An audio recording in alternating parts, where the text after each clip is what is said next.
થવું જોઈએ.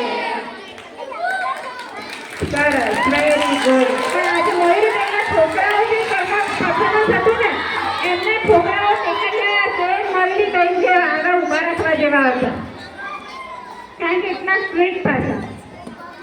હવે છે ધોરણ 8 અને 8 અને 8 ના શિક્ષકો જે માનો પ્રેમ કહેવાય ને, માનો પ્રેમ આપીને જે વિદ્યાર્થીઓને હેન્ડલ કરે છે પોતાના દીકરા કે દીકરીઓની જેમ, અને માના પ્રેમથી પણ વધારે જ્યારે શિક્ષક એક માનું સ્થાન લે ને ત્યારે એ છોકરાઓ એમની પાછળ દોડતા થઈ જાય કે ના ટીચર મારે તો આમ કરવું છે, મને આમ ચાલશે, મારું આમ ચાલશે, મારું તેમ ચાલશે. પણ જે નાટક કર્યું, જે એમનો બેંગોલી ડાન્સ કર્યો અને બેંગોલી પહેરવેશમાં જે એમના શિક્ષક આવ્યા, આજે એમનું પણ પરફોર્મન્સ જોરદાર હતું. પણ એની સાથે હું ચૈતાલીબેનની વાત કરું તો ચૈતાલીબેન એક વખત વર્ગમાં ભણાવતા બી હોય અને 12 છોકરીઓ તૈયારી પણ કરતી હોય. કદાચ ગેલેરીમાં અડધી પણ છોકરીઓ મને તૈયારી કરતા જોવા મળી.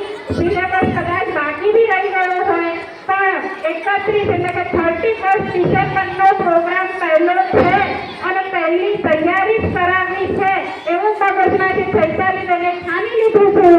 જોરદાર આખો પ્રોગ્રામ એમણે જે હેન્ડલ કર્યો છે, આપણે એમને માટે તાળીઓ પાડીએ.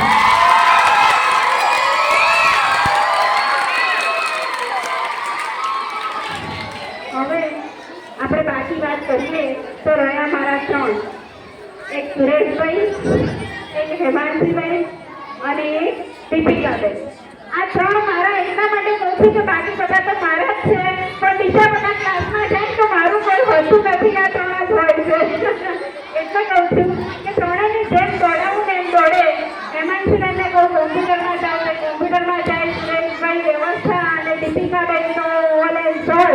એમને કહું કે બહાર તમારે ટેબલ લઈને બેસવાનું છે તો ટેબલ પર બેઠા એમના ચોપડા ચેક કરતા જાય અને છોકરાઓનું ધ્યાન રાખતા જાય. કોઈ દિવસ મારે દીપિકાબેનને એવું નથી કહેવું પડ્યું કે દીપિકાબેન તમે આ કામ નથી કર્યું, અને કોઈ દિવસ કોઈના શિક્ષકોના મોડેથી મને ના આવી નથી.